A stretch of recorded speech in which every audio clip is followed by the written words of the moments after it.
The Frog's Story. There was a small pond in a village. A group of frogs lived on the bank of the pond. They were all very happy together. One day the water in the pond started drying up. The frogs were very worried. They decided to find a new pond. Everyone found a big pond. But the pond was far away.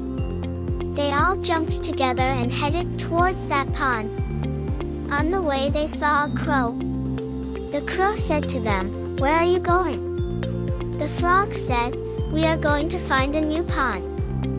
The crow said, "I can help you."